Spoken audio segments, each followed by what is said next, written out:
Assalamualaikum warahmatullahi wabarakatuh. Harkahun. Waalaikumsalam warahmatullahi ta'ala wabarakatuh. Harkafuchun wamera lukafuni.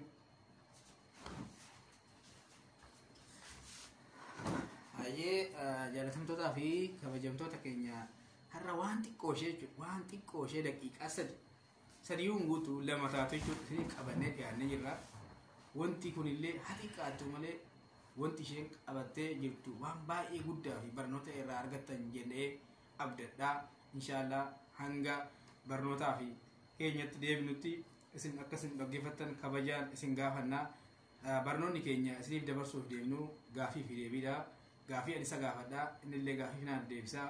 Inshallah hamma gaafiitti hin yaa boleessa akira koronaa maali? Dhukkuba dawaa hin qabneedha. Dhukkuba dawaa hin qabne kun eessaa dhufe sila? Chaayinaa dhufee balaa jarri fidaniin addunyaa fuufee kan sodaatan rabbi moo kooreenaadha sila? Rabbiin tokkicha. Erga kan sodaatan rabbiin tokkicha ta'e maaf ajaja rabbii dagattarree? Eeyyeen dhugaa jette rabbiin nuuf haadisu. Hayyee egaa masjiida cuftan banaati rabbiin qofaaf gabroomaa kaa? Tole qomoo yaa boleessa akira waan nama ajaa'iba dawaa kooranaatu argame. Maal jetta dhugaa jettaayi? Eeyyee obboleessa kiyya dhugaan jedha. Maal fayyida? Maal fayyadde dhugaa nama gaafatu baay'ee namatti tola.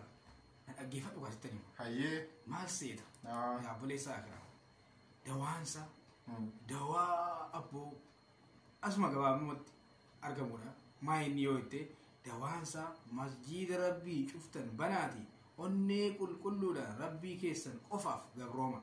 Dawaansa kana yaa boleessa akira. Eeyyeen dhugaa jette namni rabbii ofiif gabroome akiraa ofiif qaroomuudha.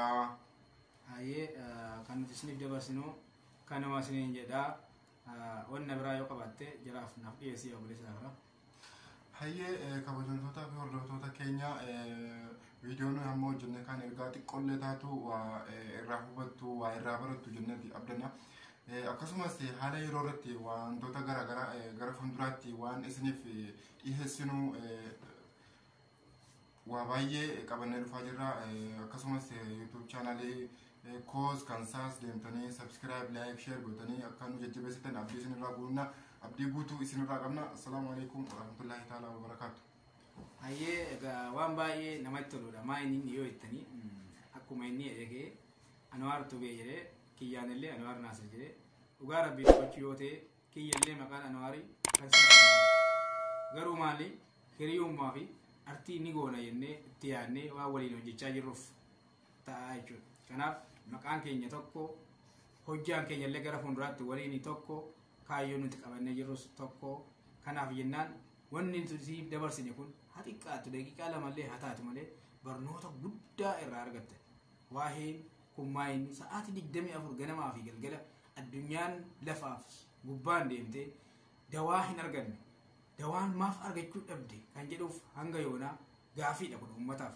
Garuu immoo maaliif gaafii ta'e yoo jenne ummanni hammam rabbiif gabroomaa jira moo hammam rabbiif gugguufaa jira isa jedhudha. Kun dallansuu gara rabbiitiin waan dhufeef dawaan addunyaarraa argamu waan diddeef karaan nu baasu karaa isaa qofaa rabbiin nu haa gargaaru. Assalaamu alaikum.